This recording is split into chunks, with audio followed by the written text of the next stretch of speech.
Sobre fons negre en lletres blanques, la sordceguesa és una discapacitat sensorial única. És la pèrdua combinada de visió i audició. En el verano de 1989 yo tenía fiebre y de noche a la mañana cuando se me pasó la fiebre ya había perdido gran parte de visión. Y en lo de la pérdida de audición pues empezaron a los 13. Sobre fons negre en lletres blanques, congènita o adquirida, cada cas té unes característiques i unes necessitats d'atenció diferents. I encara ara la gent es sorprèn, no? De dir, però sordo-ciego a la vez, saps? De dir, però puede ser, i és com sí. A vegades hi ha gent que l'agafa molt bruscament i s'espanta, i llavors la seva reacció és treure-se'ls a sobre. O gent que li parla, clar, no li contesta, llavors gent que no ho sabia li dius que no contestarà perquè no hi sent. Sobre fons negre en lletres blanques, la sordceguesa genera dificultats en la mobilitat, l'accés a la informació i la comunicació. Una dona d'uns 65 anys de cabell canós explica signant que al curs hi havia molts oients i parlaven entre tots. Ella no s'hi podia comunicar. Al final va deixar el curs perquè no s'hi sentia còmoda, no es podia comunicar amb ningú. Falta un treball com a societat, ja no només per la sordceguesa, sinó per la diversitat funcional en general. Falta molt per fer. Sobre fons negre en lletres blanques, unes 80 etiologies poden causar sordceguesa, així com la prematuritat en l'embaràs, un simple accident o l'envelliment. Un home d'uns 50 anys de barba canosa explica signant que va estar a prop del suïcidi. Ho va pensar més d'una vegada, però al final es va dir que havia d'acceptar el fet de ser una persona amb sordceguesa. Sobre fons negre en lletres blanques, tots som candidats a patir sordceguesa. 5 menys 2 igual a 7. Sordceguesa.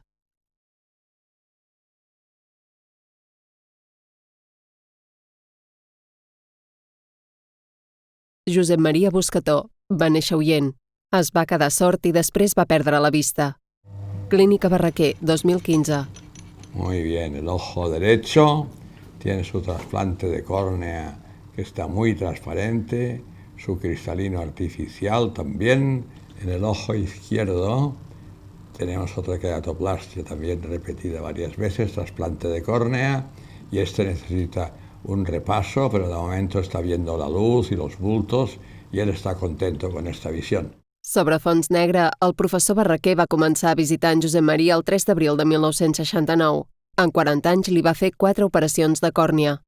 Tenim d'aprendre d'ells la capacitat que tenen d'adaptar-se a viure amb persones que tenen les bones condicions com nosaltres. Nosaltres serem fets metges i amics, hem de ser metges, oftalmòlegs i amics. ¿Es verdad? Es difícil de imaginar. Es difícil de imaginar, es difícil. Bueno, es difícil de imaginar, pero tú eres listo, que eso también es importante, y por lo tanto... Suerte que has aprendido lengua de signos. Claro que sí, suerte que has aprendido la lengua de signos. Durant 8 anys, en Josep Maria va ser delegat territorial de SOCIDE, l'Associació de Sordcecs d'Espanya, www.socide.org. De dia a la platja, en Josep Maria, d'uns 65 anys i amb unes ulleres de vidre gruixut, seu en unes roques vora el mar. En llengua de signes diu mar. Respira profundament i frueix de la brisa. Més tard, una guia intèrpret l'agafa de la mà i conversa amb ell en llengua de signes recolzada. Amb els pantalons arremangats, avancen tots dos per l'aigua a poc. En Josep Maria recolza una mà a l'espatlla de la guia. Una onada els mulla els pantalons. A SOCIDECAT ofereix activitats de lleure, formació i serveis de guia, interpretació i mediació per a persones amb sordceguesa. De dia, un grup de persones amb sordceguesa, cadascuna acompanyada d'un guia intèrpret, espera davant d'una catedral. Un altre dia visiten un museu. Banyoles, 2013. En un parc, en Josep Maria ressegueix amb una anella un circuit ondulat de metall. Tot seguit, una intèrpret li pregunta en llengua de signes què n'espera de l'activitat d'avui en piragua. Yo espero experiencia positiva, seguro. Igual sentirme contento. Yo lo que quiero es siempre disfrutar nuevas actividades, porque el sordo ciego siempre problemas casa. Son nueva experiencia, seguro, compañeros, contentos. A l'estany de Banyoles, en Josep Maria, que porta posada una armilla salvavides de color blau, rema assegut a la part del davant d'una petita piragua de color taronja. Una guia intèrpret l'acompanya asseguda al darrere. En Josep Maria rema amb diligència. Somriu i esbufega. A les aigües de l'estany, altres persones naveguen en piragua. Yo cuando me suba a la piragua, suerte, zapatos sin pantalones arremangados, muy bien, feliz, suerte, sol, miedo, nada, audífonos fuera, normas de seguridad, miedo, nada, también detrás hay una persona que sé, feliz por completo, pero otra vez. Sobre fons negre en lletres blanques, Isabel Codina va néixer sorda i als 17 anys va començar a tenir problemes visuals. Fa 10 anys que viu en una residència per a gent gran. Fundadora d'Associde, Delegació Territorial de Catalunya. La Isabel, d'uns 65 anys, té el cabell canós i porta ulleres. Seu en una cadira a la terrassa de la residència on viu. Explica signant que recorda els llums de colors de les festes majors i del Nadal. Diu que és molt bonic. Sant Boi de Llobregat, 2014. Després, asseguda en una butaca a la seva habitació, explica que li agrada molt llegir revistes. Diu que abans, cada setmana, llegia la revista Hola.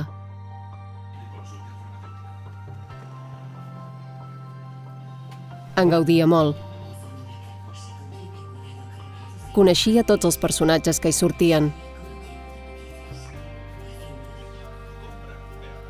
En perdre camp visual i visió, però, va deixar de reconèixer-los. Ara ho veu tot difuminat i això l'entristeix.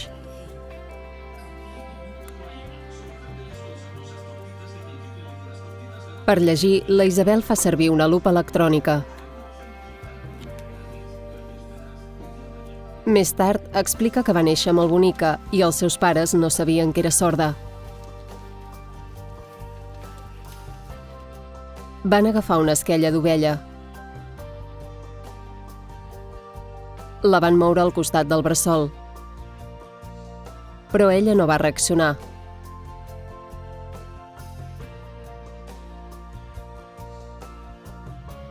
Diu que a Barcelona hi havia una escola per a persones sordes. Instituto de Educación para Sordomudos, es deia. Quan va començar, li era difícil entendre què deia la gent. No sabia llengua de signes. Li feien signes bàsics com menjar, dormir. I a poc en va anar aprenent. En una sala de manualitats de la residència, la Isabel fa una borla de llana. Després explica que als 17 anys li van posar ulleres. La van dur a la clínica Barraquer perquè no acabava de veure-hi bé.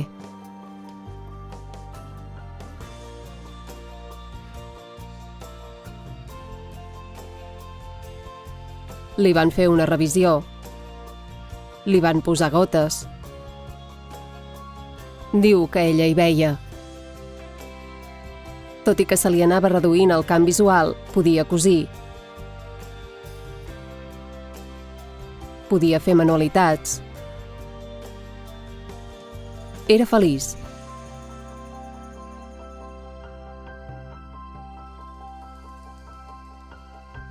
Al carrer, la Isabel creua un pas de vianants acompanyada d'una guia. Després explica que fa 24 anys que la van operar de la retina. Primer li van operar un ull i després l'altre. Després de l'operació hi va veure bé de nou. Tot tornava a ser clar. Podia llegir. Estava molt contenta i feliç. Després, a poc, va perdre altre cop el camp visual i la visió. En una botiga de roba, la Isabel desplega una camiseta infantil. Tot seguit, explica que fa 7 anys encara tenia restes de visió, però ara ja només veu ombres. No pot diferenciar els ulls, el nas, la boca. Tot és massa difós. A la botiga de roba, la guia intèrpret de la Isabel li descriu amb llengua de signes recolzada un vestit de nena penjat en un penjador. És de màniga curta, de color groc amb ratlles horitzontals de color gris. Té un cordó a la cintura i un llaç a la part frontal del coll. La Isabel palpa el llaç amb una mà mentre aguanta el penjador amb l'altra. A la residència explica que no pot llegir els llavis perquè ja no els veu. Ara necessita que la persona li escrigui les lletres sobre el palmell de la mà. Diu que l'intèrpret sí que li pot fer dactilològic sobre el palmell de la mà o llengua de signes recolzada. D'aquesta manera ho entén tot perfectament.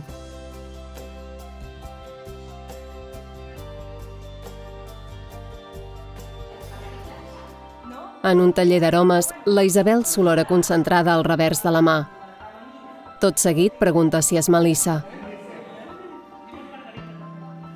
Museu del Joguet de Catalunya, Figueres, 2015. La Isabel palpa un taxi de joguina. Després, la seva guia intèrpret li passa una corda de saltar. La Isabel reconeix de seguida de què es tracta i explica que quan era petita saltava corda i els mànecs feien soroll. El sacseja. Després palpa un cavall de joguina.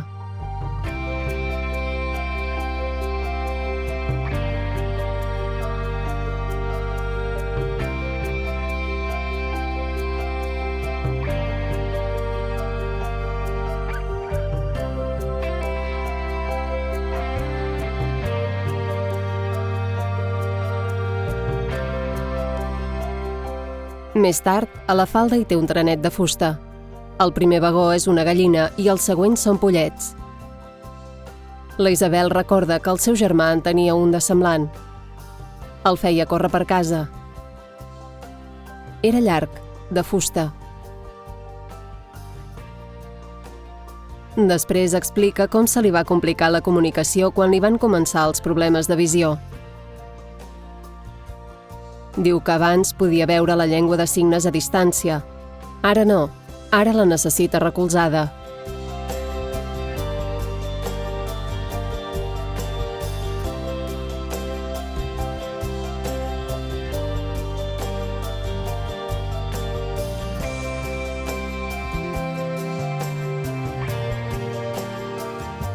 El problema és que les persones oients no saben llengua de signes, per tant, no s'hi pot comunicar.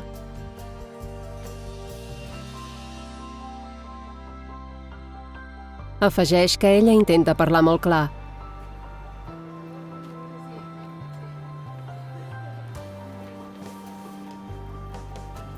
Per exemple, si vol anar a rentar-se les mans, fa el gest. I la gent l'entén, perquè el moviment s'entén. O si necessita que algú l'ajudi a anar a algun lloc, els ho ensenya i intenta fer-ho tot molt clar.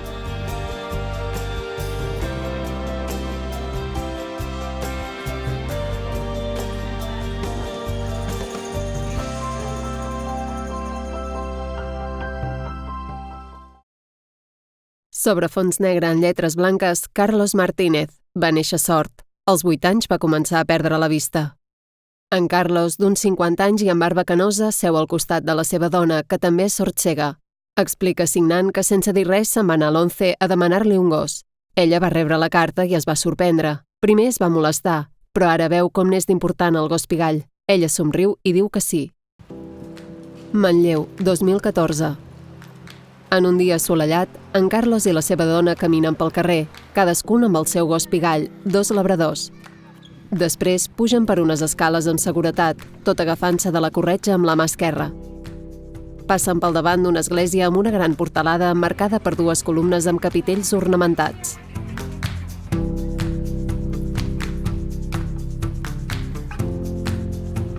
Més tard, travessen una plaça porticada per la qual passegen altres vianants. Les façanes dels edificis que l'envolten estan pintades en tons ocres i contrasten amb la sorra que cobreix el terra.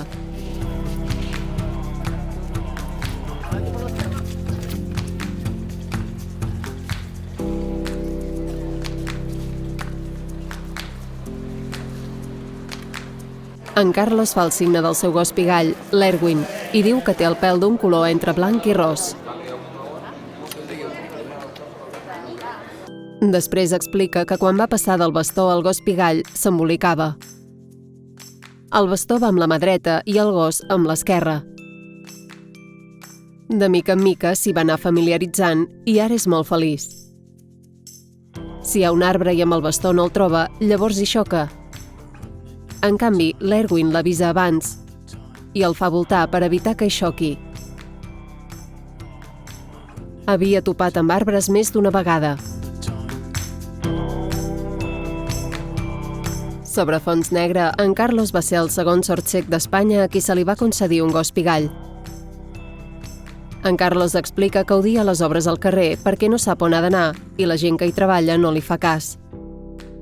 En canvi, si hi va amb l'Erwin, és com un GPS que les evita i el fa anar pel lloc correcte. Ell i l'Erwin es comuniquen molt bé. En Carlos i la seva dona s'asseuen a la terrassa d'un bar. Mentre en Carlos consulta el mòbil gràcies a una línia braille, la seva dona escriu la comanda en un paper. Un cambrer els serveix 2 croissants i 2 cafès amb llet. Mentrestant, l'Erwin i l'altre gos pigall jeuen al terra, esperant tranquils. En un altre moment, assegut al sofà de casa seva, en Carlos explica signant que quedar-se a casa assegut i dormint el fa sentir molt malament. Ell és feliç sortint i fent activitats. Així pensa menys i s'evadeix, diu, i aprofita més el temps. Un altre dia, en una zona esportiva, un camí voreja un camp de futbol. 2 homes en un tàndem pedalen simultàniament. Giren a tota velocitat per un revolt.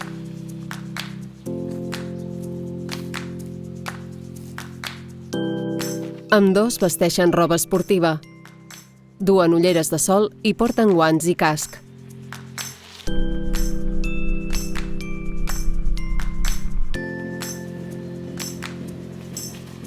Els 2 homes s'aturen. El que va assegut al darrere és en Carlos. El del davant es gira i conversa amb ell amb llengua de signes recolzada. És d'en Carles Vallvé, d'uns 35 anys. Jo vaig fer un curs de llengua de signes de 30 hores perquè m'agradava, perquè volia aprendre, i l'últim dia de classe va vindre el Carlos a explicar-nos una mica la seva vida. El meu signe de comunitat sorda era bicicleta. La setmana següent l'associació de sords va fer un taller de conversa. I vaig anar allà per practicar el que havíem aprovat el curs de 30 hores. I arriba el Carlos, i el Carlos demana per mi. Vaig entendre que tenia un tàndem, que a la 11 tenia problemes per buscar algú, que volia fer Camino de Santiago i que volia un guia per anar amb tàndem. I jo, sense pensar-m'ho 2 vegades, vaig dir que evidentment que sí. Jo vaig començar amb els tàndems amb el Carlos, o sigui, l'experiència, vam aprendre els 2 a la vegada, no? Per tant, al principi era bastant assaig-error, o sigui, provàvem, ens quèiem, ens tornàvem a aixecar i ens tornàvem a provar, així. La primera baixada que vam agafar als 50-60 km per hora, que el vaig començar a sentir riure, per mi això ja va pagar tot l'esforç i tota la feina feta. En Carlos diu en llengua de signes que un dia anaven per una pujada i de cop van fer una baixada amb molta pendent. Va començar a riure. No tenia por, reia. Però un cop van fer un revolt molt tancat i aleshores sí que va tenir un moment crític. Però no passa res, s'ho va passar molt bé. Per comunicar-me amb ell, quan estem amb el tàndem, faig servir les posicions dels pedals.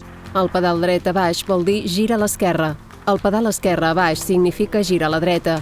El pedal dret al davant és descans i el pedal esquerre al davant, perill. A mesura que anem necessitant, ens anem inventant una forma per comunicar-nos. En Carles es va traslladar a Tarragona i l'objectiu d'en Carlos de fer el Camino va quedar en espera. En Carles i en Carlos circulen en tàndem per un carrer a tota velocitat.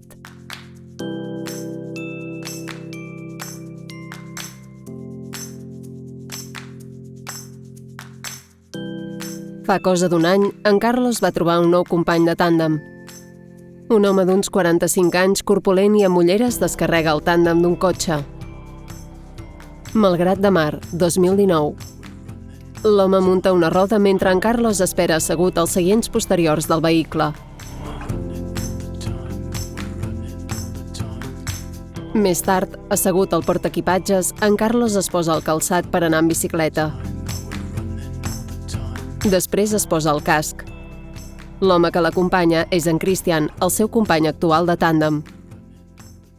Claro, mi desafío no era subirme a un tándem con un sordo ciego, por el riesgo de caerse, sino el riesgo de, cuando nos paremos, cómo me comunico. En Carlos diu signant que en Cristian tenia un nivell bàsic de llengua de signes, però que no passa res, que ja el corregeix i que a mesura que van repetint els signes, la seva comunicació millora. A vegades se li obliden, diu, però és igual. Encara li falta millorar el dactilològic sobre el palmell de la mà, però van progressant de mica en mica. Se sent molt bé. Tiene un poder de comprensión muy amplio, con lo cual donde no llego yo por mis conocimientos básicos de lengua de signos, donde no llego yo, llega él con su capacidad de comprensión y terminamos entendiéndonos perfectamente. En Carlos explica que la primera vegada que van pujar al tàndem, en Cristian estava molt nerviós. Tremolava i tot. I ell li va dir, tranquil, home. Sobre el tàndem, en Cristian, que va al davant, li toca lleugerament la mà a en Carlos. Després, comencen a pedalar en sincronia. S'incorporen en un camí lateral que recorre la platja.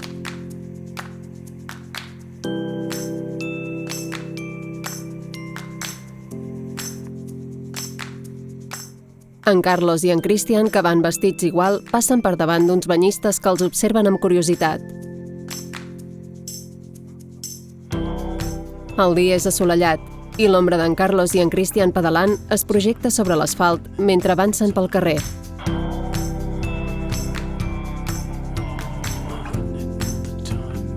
Han establert una rutina d'entrenament que combina bicicleta a l'aire lliure i exercicis al gimnàs. En un centre esportiu, ambdós pedalen en una bicicleta estàtica.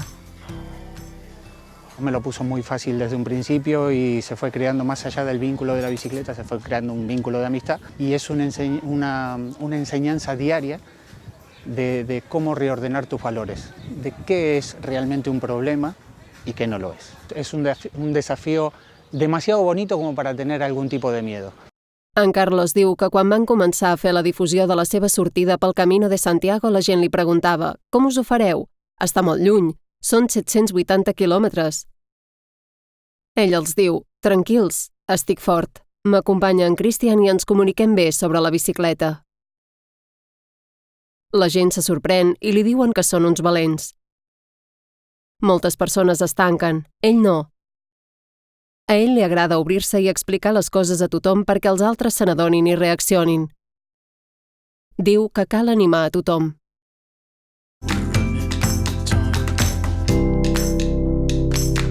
Del 29 de setembre al 12 d'octubre faran el camí Roncesvalles-Santiago de Compostela. Són 780 quilòmetres. Per un passeig davant del mar, en Carlos i en Cristian s'allunyen en tàndem. Sobre fons negre en lletres blanques, Maribel López va néixer cega. Va perdre l'audició als 9 anys. Sabadell, 2019. Bueno, el trapillo, ella ya sabía hacerlo, se ve que ya le enseñaron ya vino aprendida o enseñada del colegio que estuvo, porque sabe hacer ganchillo, hace bufanda, sabe coser, todo esto se lo han enseñado ahí en Francia, en un colegio que estuvo interna. Mis padres emigraron a Francia y desde los 9 años se internó en un colegio de monjas y allí fue donde la educaron, donde aprendió todo lo que habéis visto, a hacer ganchillo, a planchar, porque también plancha, y le enseñaron a asearse, a peinarse, a vestirse. Siempre ha vivido con mi madre, con nosotros, y ahora hoy por hoy soy yo la que me encargo de ello. Yo la llevo a manualidades, pero donde hay gente que oye y ve, y claro, no se pueden relacionar con ella. Lo mucho que hacen es tocarle la mano, le tocan la cara, le enseña las cosas que hacen las demás, ¿no? Para que ella se sienta pues, que está con gente, pero claro, no hay nada más. Y ella, todos los trozos que le sobran se los tira al suelo, para que le juegue, para que la gatita juegue. Fa 2 anys, la Colette, germana de la Maribel, va contactar amb Absocecat, Associació Catalana Pro Persones amb Sord Ceguesa, www.absocecat.org. Al menjador de casa, la Maribel, d'uns 50 anys i amb el cabell recollit amb una trena, fa drapet. Actualment compta amb un servei de mediació d'1 hores a la setmana. Amb llengua de signes recolzada, la Colette demana a la seva germana que vagi a buscar una cosa. Asseguts al sofà, el seu germà i la seva mare, que té uns 90 anys, observen com la Maribel surt sola del menjador, sense temptejar l'espai. Després, la Maribel entra a la seva habitació. D'una estanteria agafa una petita cistella feta de drapet. És de tons blaus. A continuació, surt de l'habitació.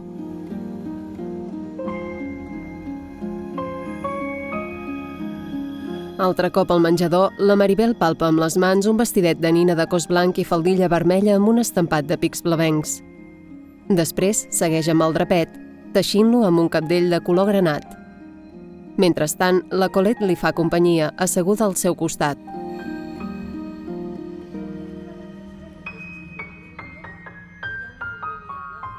La Maribel li dona la mà a la seva mare i parlen en llengua de signes recolzada. La Maribel somriu lleugerament i després es torna a centrar en el vestit. Li cus una vora. Més tard, una noia d'uns 25 anys amb el cabell llarg i arrissat acompanya la Maribel al carrer. És la Míriam Ruiz, mediadora. Maribel, por ejemplo, el concepto de lo que es el pagar lo tiene muy claro, pero no identifica, digamos, yo le puedo decir esto vale 8 euros, pero no entiende el valor en sí del dinero. Entonces, pues muchas veces, si fuera por ella, le encantaría comprarse cosas todos los días, pero claro, no se puede. Digamos que tiene una paga semanal y yo intento racionarla de manera lógica. Entonces, yo le dije que, bueno, que una vez al mes sí que se voy a comprar algo y hacemos eso. Entonces le digo, ¿este mes qué necesitas o qué quieres? Pues yo qué sé, algún accesorio para el pelo. Entonces, vale, accesorio para el pelo. Este mes, hoy, por ejemplo, ha sido los pantalones, pues ya hasta el mes que viene nada. Y lo vamos así intentando gestionar un poco ordenadamente. A Maribel la conocía de algún respiro que hice, de prácticas, y bueno, no me tocó con ella, pero la tenía a la vista y tal. Y al principio, bueno, siempre necesitas un tiempo para generar un vínculo con el usuario, pero con ella la verdad que a pesar de que al principio se veía muy seria y muy así que iba a su rollo, muy rápido. La verdad que enseguida conectamos y muy bien. Marta Vilà, psiquiatra. Quan no entenem a una persona, quan una persona no pot expressar les seves necessitats de la forma que estem acostumats, que és parlant i amb un llenguatge entenedor, ens és difícil poder-la ajudar. Per tant, hem de trobar altres sistemes per arribar a aquesta persona. La mediació és un sistema important perquè ens permet una comunicació més directa. El mediador és un professional que estableix un vincle de confiança amb la persona. És a dir, aquesta persona confia en ell, per tant s'obre, que això ja com a punt sembla molt fàcil però no ho és tant, perquè a vegades s'han de combinar l'actitud, el caràcter, el que sigui, hi ha gent que qualla i gent que no. És la Núria Bustamante, treballadora social d'Absocecat. Van a pasear, van a ver tiendas, van al parque, hay un parque de patos, le gusta mucho darle comida a los patos. Y cogen el tren, se van en tren, le gusta mucho subir en tren, el autobús también le gusta mucho, i pasean, le gusta mucho pasear. Ella està descobrint un món. El que són activitats d'oci temps lliure, tots ho agraeixen molt. No sé si el fet de sortir de la rutina, del vincle o del que sigui, també els hi dona vidilla, per també tenir coses a explicar, perquè si no el seu dia a dia realment queda molt reduït. Básicamente es conectar el usuario con el entorno. Es decir, es buscar necesidades o intereses que tenga el usuario e intentar buscar alguna situación o alguna oportunidad para generarle un interés o un desarrollo personal. En una cafeteria, assegudes en una taula, la Míriam i la Maribel s'agafen de la mà i conversen amb llengua de signes recolzada.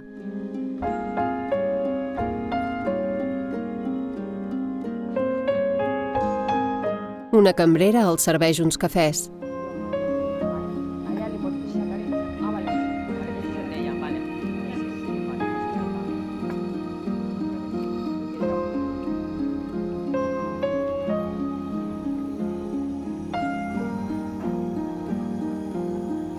La Maribel es pren tranquil·lament el seu cafè amb llet amb la companyia de la Míriam.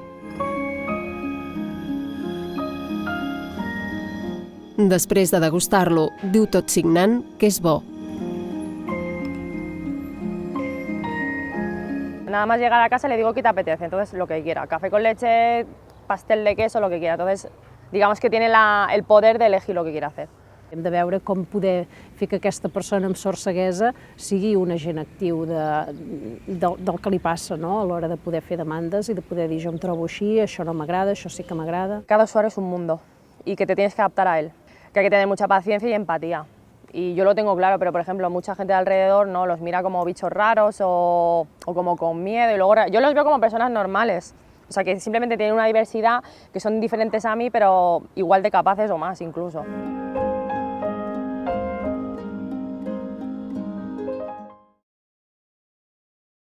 Sobre fons negre en lletres blanques, Jordi Vilanova va néixer sord. La pèrdua progressiva de visió va començar als 6 anys. Vilanova i la Geltrú, 2019. Instal·lacions del Centre Especial de Treball Tegar, on en Jordi treballa des del 1990. En Jordi, d'uns 50 anys, amb barba d'un parell de dies, porta gorra i ulleres de sol.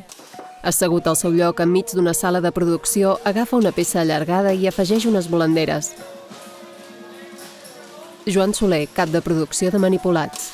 Bueno, nosaltres això és una secció de manipulats, el Jordi el que fa són manipulats de tot tipus. Anteriorment havia estat amb unes descàrregues, també on heu vist ara, això li dèiem el martell. Dintre de la descàrrega va una boia, que és la que puja i baixa quan entra l'aigua dintre el lavabo.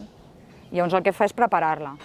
Quan apreta el que fa és encaixar bé la peça. Doncs ha estat aquí també durant molts anys, posant rosques, fent crancs, aros de male, ha fet de tot, de gairebé tot. I ell ho controla moltíssim, veu davant, darrere les peces, les col·loca, ho sap tot. La Mireia Montserrat és educadora. A la sala de Manipulats, en Jordi repeteix una vegada i una altra el mateix procés amb les peces amb què treballa, concentrat. La seva jornada laboral comença a les 7:20 i acaba a les 14:45. Entremig té diversos descansos de 5 minuts. La Mireia, d'uns 40 anys, camina a través de la sala de Manipulats i s'acosta a en Jordi. Li toca el braç i li agafa les mans. Amb llengua de signes recolzada el saluda i s'identifica. Li diu que li toquen els 5 minuts de descans, que fa molt de sol i que vagi en compte, que begui molta aigua. Després, en Jordi, que porta un bastó blanc i vermell a la mà dreta, recolza la mà esquerra a l'espatlla de la Mireia. Tots dos caminen cap a la sortida. Un cop a la porta, en Jordi surt sol al passadís. El centre s'ha adaptat bastant amb ell i amb algun noi més sord, però sobretot amb ell amb les seves característiques de cec i sord. Doncs sobretot el que són marcatges, espais, cuidar entre tots, que no hi hagi cap obstacle en tots els llocs per on ha de passar ell. Li fem sortir 5 minuts abans perquè no es trobin tots els nois de cop i així ella pot sortir tranquil·lament tot sol, totalment autònom. En llengua de signes, en Jordi explica que agafa l'autobús i se'n va cap a casa tot sol. Afegeix que a vegades tarda molt a creuar els carrers. Ha d'esperar a poder-se agafar el braç d'algú perquè l'ajudi a travessar. A la parada de l'autobús, els companys de feina d'en Jordi li obren pas i l'ajuden a pujar al vehicle. Més tard, en un pas de vianants, en Jordi s'espera. S'adona que té una dona al costat. Li toca el braç i li senyala a l'altra banda de carrer. Després, recolza la mà esquerra a l'espatlla de la dona i tots dos creuen.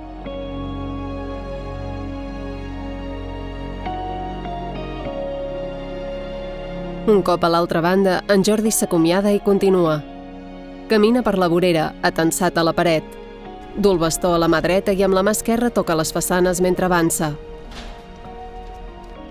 En Jordi explica amb llengua de signes que va néixer sord i que als 6 o 7 anys li van posar ulleres. A mesura que creixia, perdia visió.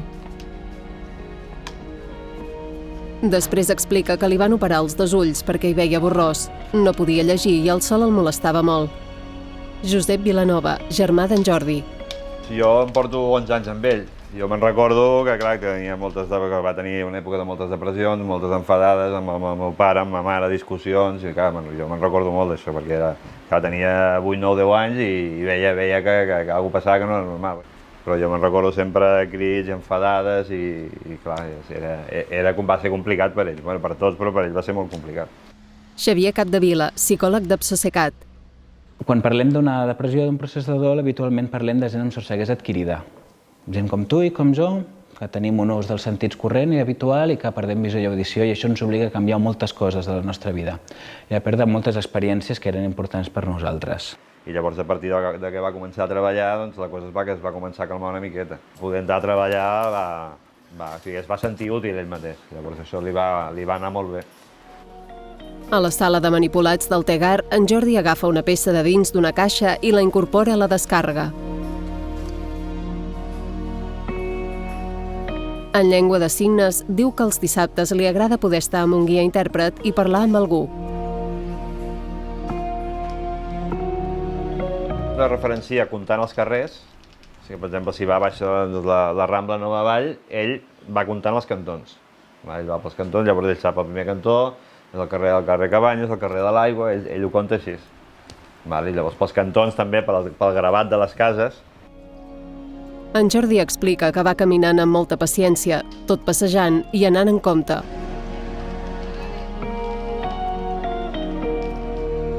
En un carrer, en Jordi camina guiant-se amb el bastó.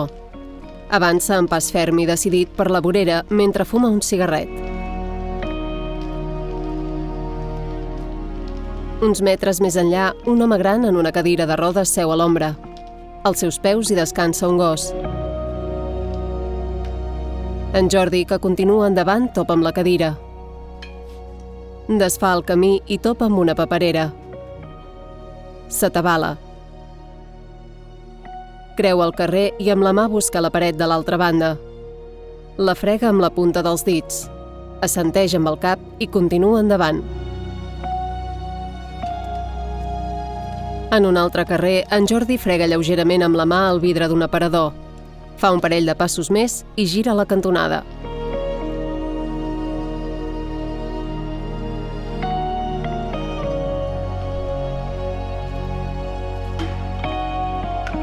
En Jordi segueix endavant pels carrers mentre toca amb la mà els gravats de les façanes que avança al seu pas. De sobte, s'atura davant la porta d'un edifici. Exhaureix el cigarret. Es treu les claus de la butxaca.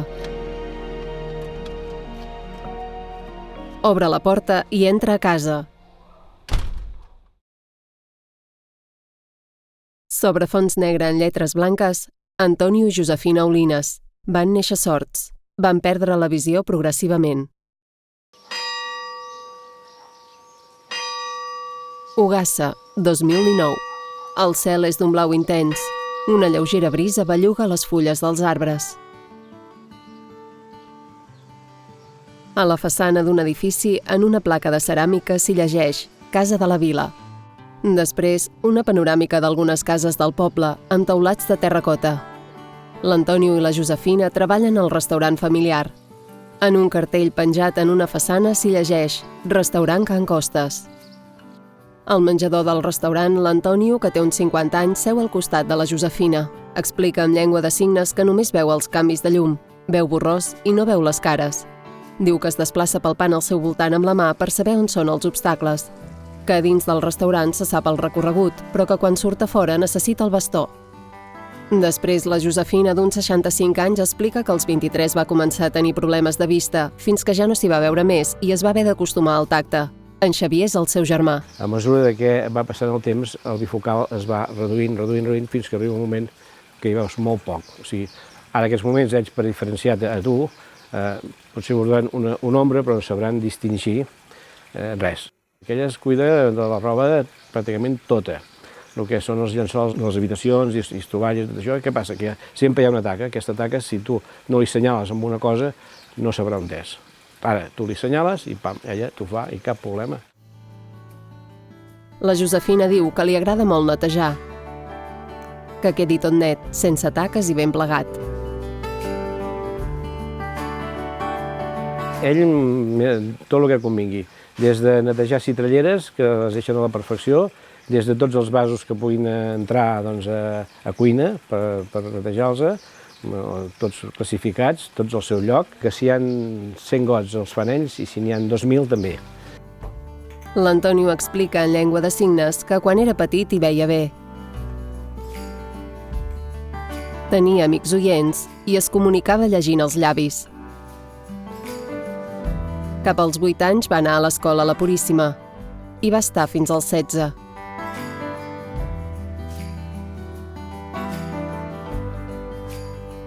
A l'escola es van adonar que tenia problemes de camp visual. Li van posar ulleres. Diu que ell no n'era conscient, no sabia que no veia com la resta de persones. L'Antonio afegeix que fins als 30 anys aproximadament podia llegir bé. Va anar fent fins als 43. Llavors van arribar els problemes. Havia de llegir línia per línia. Se li va reduir molt el camp visual i la llum l'enlluernava. Tenia problemes de nitidesa. Als 44 anys ja va començar a necessitar el tacte i a la nit no hi veia gens. Jo crec que ho va afrontar molt bé. Esclar, com va acabar els estudis, va anar a fer uns cursets a la UNCE d'Olot. Llavors, encara s'hi veia bastant bé, s'hi veia força bé. Però ell ja va preveure que això iria a menys. Llavors jo el portava a Sant Joan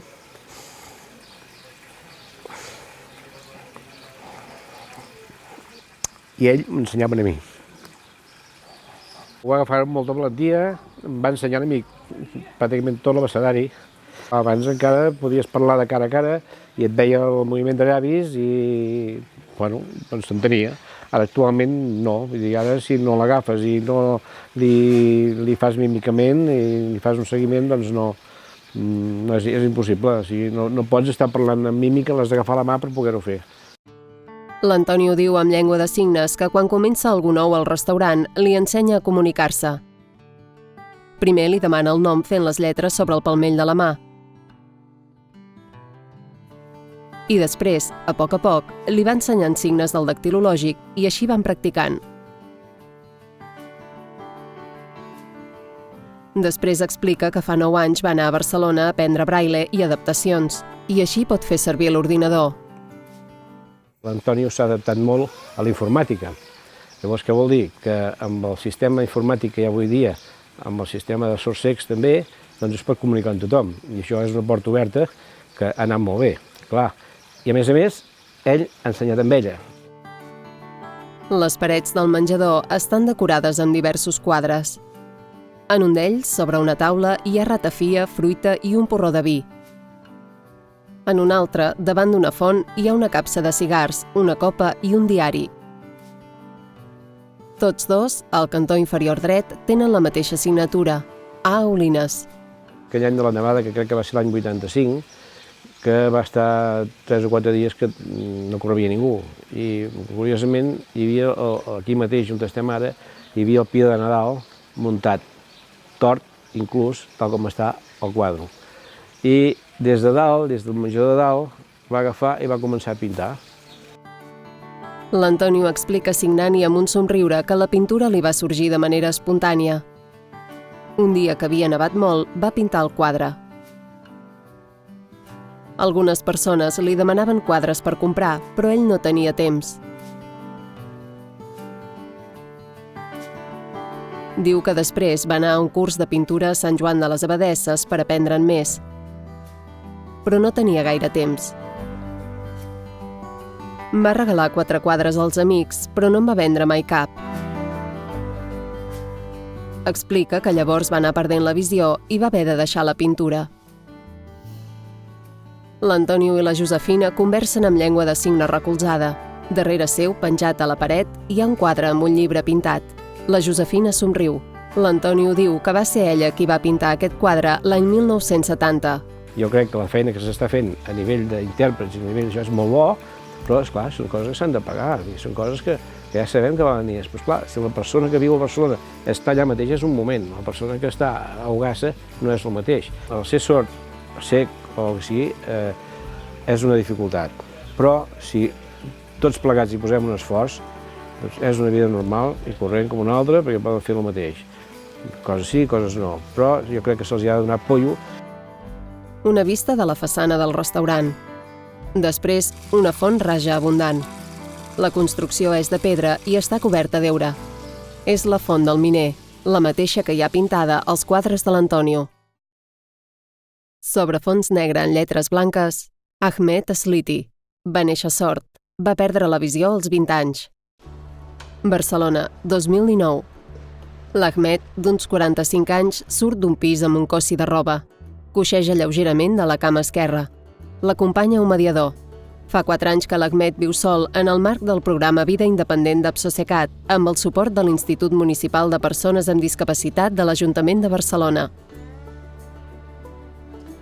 El mediador observa l'Ahmed que omple una de les rentadores de la zona comuna amb la seva roba.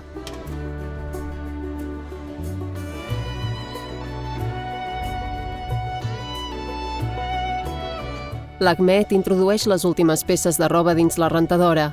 Després tanca la porta. Alba Camprodon, coordinadora del projecte Vida Independent. El projecte Vida Independent sorgeix de la voluntat de donar resposta als recursos residencials que hi ha. L'Ahmed és una persona que va venir fa molts anys i va estar passant per molts recursos residencials i no quadrava enlloc. Aleshores, com que teníem molts problemes i ja no sabien què fer, l'Ajuntament va contactar amb nosaltres i aleshores vam dissenyar aquest cas pilot. Té com a objectiu donar una vida independent el màxim d'autònoma possible a persones que tinguin unes habilitats mínimes com per poder-la fer. De dilluns a diumenge fa coses diferents. Els dimarts i dijous fa taller de cuina al pis conjuntament amb un mediador, cosa que fa any i mig no feia. Al principi els àpats els hi portaven a casa, ara doncs ell té ganes i ens ha mostrat que té habilitats per poder cuinar. Sobre el marbre de la cuina hi ha un parell de patates, una ceba i una pastanaga. L'Ahmed, que seu a la taula i du posat un davantal, pela una ceba. Després pela amb destresa una patata, mentre el mediador talla la ceba sobre una fusta.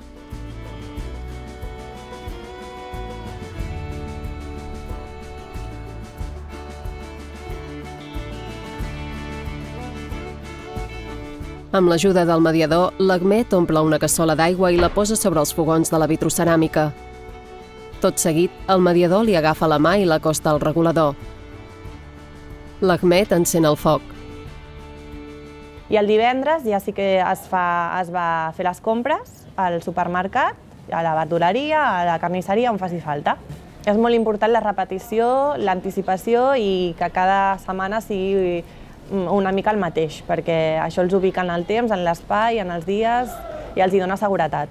Evidentment no tothom és candidat, s'han de tenir un mínim d'habilitats per poder portar-la i dur-la a terme amb responsabilitat, amb tot el que comporta la feina que tu tens en un pis, de gestionar-te el menjar, de gestionar-te la roba, saber els conceptes abstractes que requereixen poder entendre el que és viure sol. És una persona molt autònoma, de fet, vull dir, no li hem hagut d'ensenyar res nou perquè ja ho havia après prèviament, però sí que l'has d'acompanyar. Llavors has de fer aquest acompanyament perquè pugui ser el més autònom possible. La Pat Salido és mediadora. Ella i 2 mediadors més acompanyen l'Ahmed a fer la compra setmanal. Actualment la tenen 5 mediadors.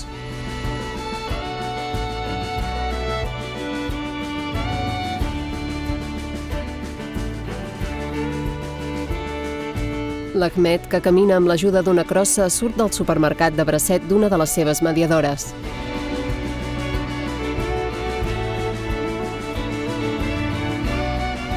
Tots 4 s'asseuen a la terrassa d'un bar a peu de carrer. Les tasques que pot desenvolupar un mediador són molt variades. Sí que tenim com a objectiu principal fomentar l'autonomia, fomentar la comunicació, connectar-los, treure'ls de l'aïllament que puguin estar tenint, dotar-los d'eines perquè puguin desenvolupar la seva vida amb la millor qualitat de vida possible. L'Ahmed és una persona que utilitza llengua de signes casera, que es diu domèstica, i l'anem introduint alguns signes nous quan surt l'oportunitat dins de les casualitats o dins de la espontanietat del discurs o del moment, i això durant aquests 3 anys que hem estat treballant amb ell sí que ha ampliat el seu ventall de signes i es pot comunicar millor que al principi. És una feina de cada dia, moltes hores, de dilluns a diumenge, 365 dies a l'any. Cada mediador, evidentment, té unes competències, té unes habilitats, però també té un tarannà. I és molt enriquidor que es pugui treballar amb el seu estil, de formes diferents, en aquest projecte. T'agrada poder comptar amb diferents persones per poder explicar coses diferents simplement, compartir. És com si tu et trobes amb el veí i cada dia et trobes amb el mateix veí, doncs ja no saps de què parlar-li. En canvi, si tens 5 mediadores diferents, és molt enriquidor a nivell de comunicació, a nivell d'establir diàlegs. Jo crec que és com a mi m'agrada molt el contacte amb les persones, i amb les persones en Sorceguesa crees un vincle molt gran i que és molt necessari per poder compartir coses i experiències, perquè el contacte és amb la mà. Llavors és tan necessari aquest vincle i a vegades tan difícil també, depèn de la persona, però és una cosa que es crea que és molt bonica i que hi ha com una complicitat mútua i que aprens mútuament. A la seu de Psosecat, l'Alba li explica a l'Ahmed que l'estan gravant amb una càmera. Ell somriu i saluda. Mira, t'està dient hola, t'ha dit que estan gravant, però clar, ell no ho sap. L'Ahmed seu en una taula amb els seus mediadors i altres membres de l'associació. Un d'ells serveix el te. Després, tots brinden. Esmorzen i parlen en un ambient distès. L'Alba li agafa la mà a l'Ahmed i conversa amb ell.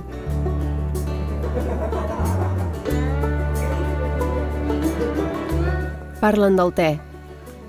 L'Alba li comenta que a ella li agrada més dolç, una mica més suau.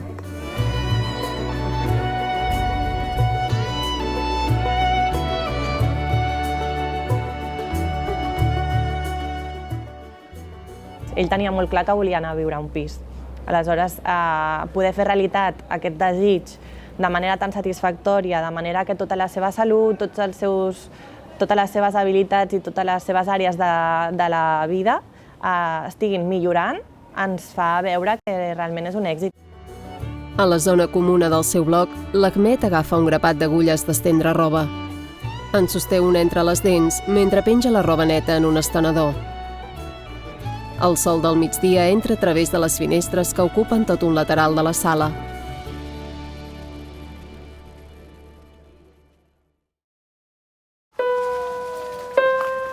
Sobre fons negre en lletres blanques, en memòria de Laurein, 1981-2017. Sempre et recordarem. Sempre estaràs amb nosaltres. Laurein. Amb 7 anys va perdre la visió. Amb 13 va començar a perdre audició. Tordera, 2014. La Laurein, d'uns 35 anys, morena i amb el cabell llarg, entra a l'Ajuntament. Bonitos días. La Laurein, que treballa a l'àrea d'alcaldia i s'ocupa del web municipal, va al seu despatx. Engega l'ordinador i s'instal·la. L'oficina és petita. En un pany de paret hi té penjades algunes fotografies i una targeta d'aniversari. Davant l'ordinador, la Laurein treballa amb una línia braille, un dispositiu electrònic que permet la sortida i entrada de contingut en codi braille des d'un altre dispositiu com un ordinador o un telèfon mòbil. Mostra de forma tàctil la informació que llegiria un lector de pantalla. Joan Carles Garcia, alcalde de Tordera. El tracte amb ella, evidentment, és molt més complicat que amb altres persones, però és un tracte fàcil. És una comunicació molt propera, perquè n'estem dient a tocar-la i hem d'escriure amb senyals a la mà el que volem. Una companya parla amb la Laurein. Li escriu les lletres sobre el palmell de la mà. És una comunicació fàcil i a més té aquest afegit de proximitat, li has de dir les coses tocant-la. I això també ens sensibilitza força a tots els que treballem al seu voltant. Cuando yo era pequeña, mi bisabuela siempre cantaba y me contaba cuentos. Luego a los 9 años me pillaron en la 11 inventándome un cuento mientras leía otro. Así que improvisaba desde pequeña. No sé, siempre me ha gustado, yo escribo desde siempre. A mí me resulta muy fácil. Para mí escribir es como para ti respirar. La Lauren és fundadora del Club d'Oirans, una comunitat de lectura i escriptura. És autora de nombrosos relats, de la saga Los asesinatos del bosque i de diversos jocs conversacionals i relats interactius. Mis novelas paso mis aventuras. Para mí mis novelas son más realidad que la vida real. Yo vivo más en mis novelas. Son más guapitas. La vida real es bastante aburrida. En mis escritos viene yo ya no soy feliz. En la vida real lo soy sin ver ni oír. A la seva habitació llegeix concentrada un llibre en braille, tot resseguint-lo amb els dits. ¿Qué pueden aprender las personas que ven y oyen de las personas sordociegas? Dejan a un lado la lengua de signos. Probablemente lo que tanto admiran algunos. La fuerza que llevamos, por ejemplo. Ahora habla en general. Supongo que la fuerza que llevan para seguir adelante para las personas que ven y oyen debe ser algo muy bueno, muy difícil. Es que, ¿sabes qué? A mí me aburrita bastante. Porque a mí si no me lo recuerdan, yo veo y oigo, aunque sea tarde. Si una persona que ve está en un sitio oscuro, es más ciega que yo. Yo en un sitio oscuro me guío mejor que una persona que ve. Pero yo para la música soy un... Es irónico. Solo me faltaría vivir sin música. Entonces ya me pueden enterrar. En un passeig, la Lauren seu en un banc de fusta. Mentre toca el teclat amb la mà dreta, col·loca la mà esquerra sobre l'altaveu de l'instrument.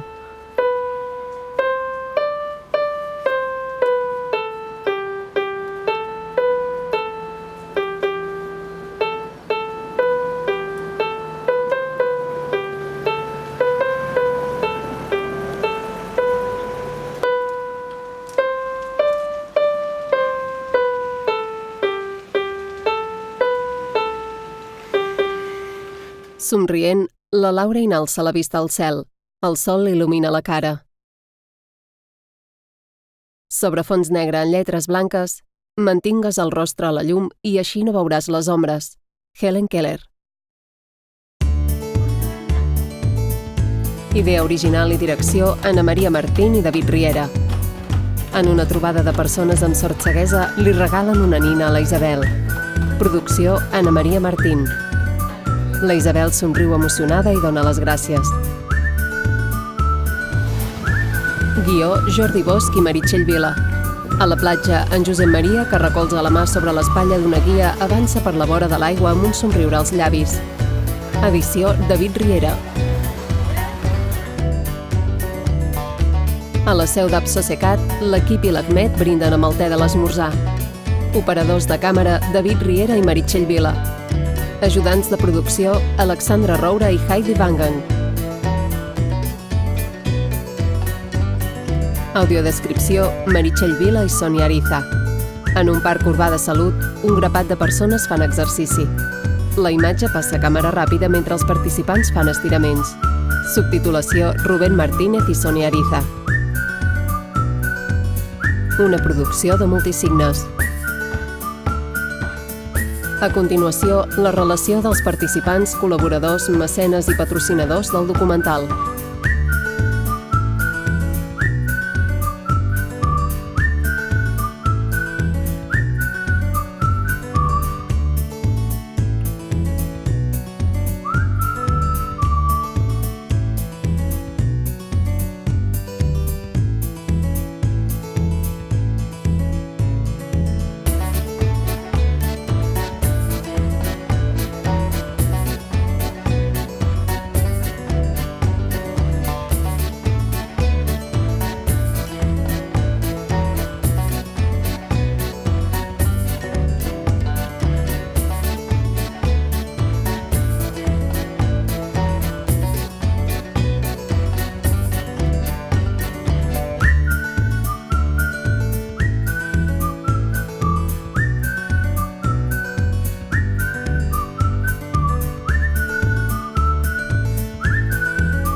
sobre fons negre en lletres blanques. Moltes gràcies a totes les persones que ens han ajudat a realitzar aquest documental. Moltes gràcies a totes les persones que fan tot el que poden perquè les persones amb sord ceguesa siguin el màxim de lliures possible. 2019. Multisignes.